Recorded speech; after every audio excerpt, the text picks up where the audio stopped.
बहनों की लालची भाभी। करिश्मा, रेशमा और मनीषा 3 बहनें हैं। उनका एक भाई भी है, मयंक। मयंक अपनी बहनों को बहुत प्यार करता है, लेकिन मयंक की पत्नी सविता इस मामले में मयंक से बिल्कुल ही अलग है। वो अपनी ननदों का जितना बुरा कर सकती है उतना बुरा करती ही रहती है और अपनी ननदों पर हुक्म भी चलाती है। करिश्मा, करिश्मा, तुमने अभी तक नाश्ता नहीं बनाया? तुम्हारे भैया को ऑफिस जाने में देर हो रही है। हाँ भाभी, बस अभी बनाती हूँ। करिश्मा, तुम ये ढीलापन छोड़ दो। कल को पराये घर जाना है। वहाँ अगर तुम इस तरह से काम करोगी तो लोग क्या कहेंगे कि माँ ने और भाभी ने कुछ सिखाया नहीं। और तुम्हारी दोनों बहनें कहाँ हैं? रेशमा मार्केट गई है और मनीषा सो रही है। क्या? सुबह के 8 बज रहे हैं और ये महारानी अभी भी सो रही है? कहते हुए सविता अपनी सास दुर्गा देवी के पास जाती है। माँ जी, देख रही हो अपनी बेटियों के तौर तरीके? क्या हुआ बहू, सुबह सुबह क्या कर दिया मेरी बेटियों ने? अरे एक तो अभी अभी उठकर किचन में गई है, दूसरी सुबह सुबह बाहर चली गई और तीसरी अभी तक सो रही है। क्या करूं मैं इन तीनों का? मैं तो परेशान हो गई हूँ। जा जाकर उठा उसे और रेशमा से मैं बात करती हूँ। सविता सीधा मनीषा के कमरे में जाती है और उससे कहती है, महारानी जल्दी उठो, सूरज सर पर आ गया है। भाभी थोड़ी देर और सोने दो ना, मैं रात को लेट सोई थी। वो क्या ना, यूनिट टेस्ट चल रहा है। शराफत से उठती है या नहीं, या फिर पानी की भरी बाल्टी डालूं तेरे ऊपर? नहीं नहीं भाभी, मुझे बिस्तर में नहीं नहाना, उठती हूँ मैं। मनीषा जल्दी से उठकर बाथरूम में चली जाती है। सभी आराम से बैठकर नाश्ता कर रहे होते कि तभी रेशमा बाजार से हाथ में सामान लिए आ जाती है। रेशमा को देखते ही सविता उस पर बरस पड़ती है।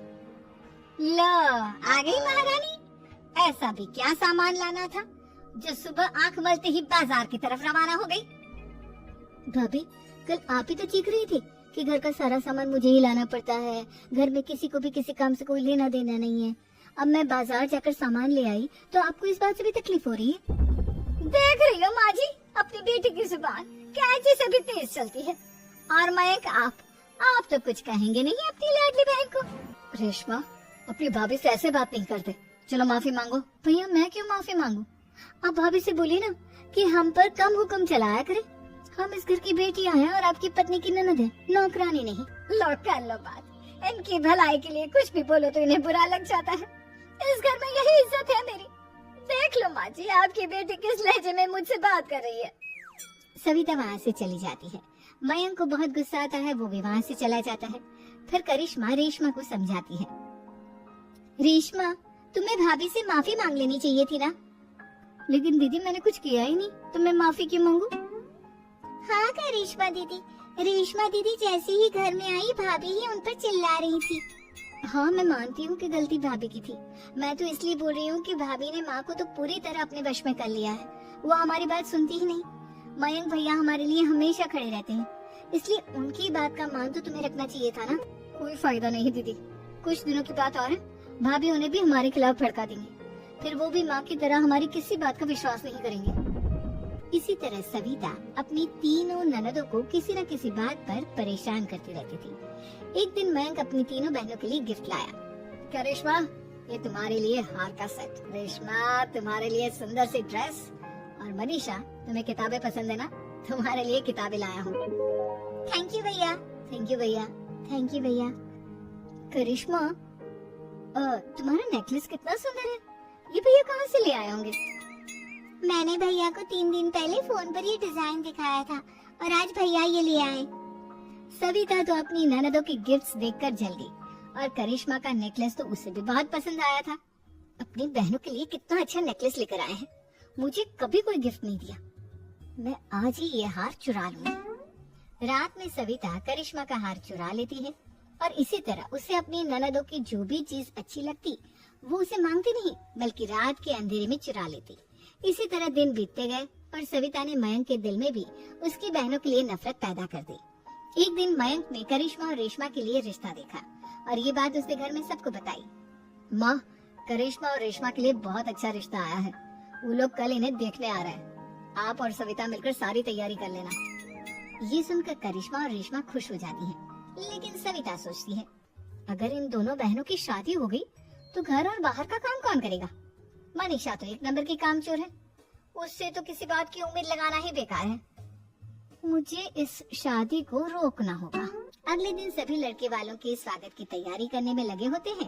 तभी मयंक अपनी बहनों से आकर कहता है, तैयार हो गए तुम दोनों?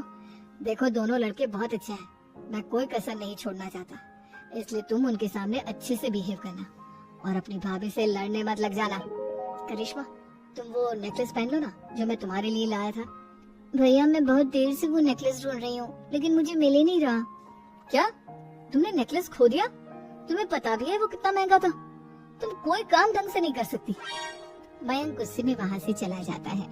थोड़ी देर बाद लड़के वाले भी आ जाते हैं। वो दोनों बहनों को पसंद कर लेते हैं और रिश्ता पक्का हो जाता है। लेकिन सविता के दिमाग में तो कुछ और ही खिचड़ी पक रही थी। वो पंडित जी के पास करिश्मा की कुंडली लेकर जाती है और उन्हें पैसे देकर करिश्मा की कुंडली बदलवा देती है। जब लड़के वालों के पास करिश्मा की कुंडली जाती है तो वो दुर्गा को फोन करते हैं। बहन जी, हमने करिश्मा की कुंडली अपने पंडित जी को दिखाई थी। आपकी बेटी की कुंडली नहीं बल्कि दोषों का पिटारा है। देखिए, मैं और मेरे पति इन सब बातों में बहुत विश्वास करते हैं, इसलिए हम आपकी बेटी से अपने बेटे की शादी नहीं करा सकते। इस तरह करिश्मा का रिश्ता टूट जाता है और सभी घर वालों को बहुत दुख होता है। अब कविता सोचती है, चलो करिश्मा का तो रिश्ता टूट गया, अब रेशमा का भी रिश्ता तोड़ना है। क्या करूं? अब सविता आवाज बदलकर किसी अननोन नंबर से रेशमा के होने वाले ससुराल में फोन करती है। हेलो, मैं कौन हूँ कौन नहीं ये आपके लिए जानना जरूरी नहीं, बस इतना सुन लो कि रेशमा का 2 साल से किसी के साथ अफेयर चल रहा है। बस रेशमा का रिश्ता तोड़वाने के लिए सविता का इतना कहना काफी था। अब रेशमा का भी रिश्ता टूट गया। मयंक और दुर्गा देवी ने रेशमा को खूब खरी खोटी सुनाई और उससे बार बार उस लड़के के बारे में पूछने लगे। आप दोनों मुझे क्यों परेशान कर रहे हो? अरे कोई लड़का होगा मेरी लाइफ में तो मैं बताऊंगी ना, जब कोई है ही नहीं तो कहाँ से लाऊं मैं कोई लड़का? तेरे होने वाले ससुराल वालों को फोन किसने किया था? माँ, मैं नहीं जानती किसने फोन किया था, मैं सच कह रही हूँ। मैं तो पहले ही कह रही थी इसकी लगाम खींच कर रखो, लेकिन मेरी सुनता ही कौन है। अब चुप रहिए भाभी, ये सब आपका ही किया धरा है। अब तीनों बहनों को विश्वास हो जाता है कि ये सब उनकी भाभी ही कर रही है। तीनों बहनें अपनी भाभी को सबक सिखाने के लिए एक वकील कर लेती है और घर में हिस्सा मांगा। देखो भैया, माँ बाप की जायदाद में जितना बेटों का हक होता है उतना ही बेटियों का, इसलिए इस घर के 4 हिस्से होंगे और हमें अपना हिस्सा चाहिए। मैंने तुम्हारे लिए क्या क्या नहीं किया और तुम इस घर में हिस्सा मांग रही हो?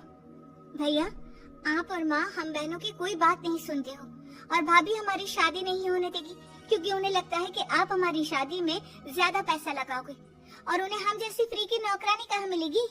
तो हम भाभी के साथ तो रह नहीं सकते, हम बहनों को अपना हिस्सा चाहिए। अरे तुम्हें शर्म आनी चाहिए अपनी भाभी पर ऐसा इल्जाम लगाते हुए, वो तुम्हारे बारे में कितना सोचती है। हाँ माँ, भाभी हमारे बारे में बहुत सोचती है, दिन रात बस यही सोचती रहती है कि किस तरह से अपनी तीनों ननदों को परेशान करूं और कभी मुझे पढ़ने भी नहीं देती। दोनों बहनों का रिश्ता भी तो इन्होंने ही तोड़वाया है और रात में हमारे कमरे में आकर हमारी चीजें भी चुराती हैं। इसी तरह सविता की तीनों ननदें अपनी बात पर अड़ी रही। अब कोर्ट में तारीख भी शुरू हो गई। जब सविता को लगा कि उसकी तीनों ननद इतनी आसानी से नहीं मानने वाली, तो उसने अपने पति और सास को सारी सच्चाई बता दी और अपनी तीनों ननद से माफी मांगी। मयंक और दुर्गा को भी अपनी गलती का एहसास हो गया। अब सविता खुद करिश्मा और रेशमा के लिए अच्छा रिश्ता ढूंढती है और उनकी शादी करवाती है।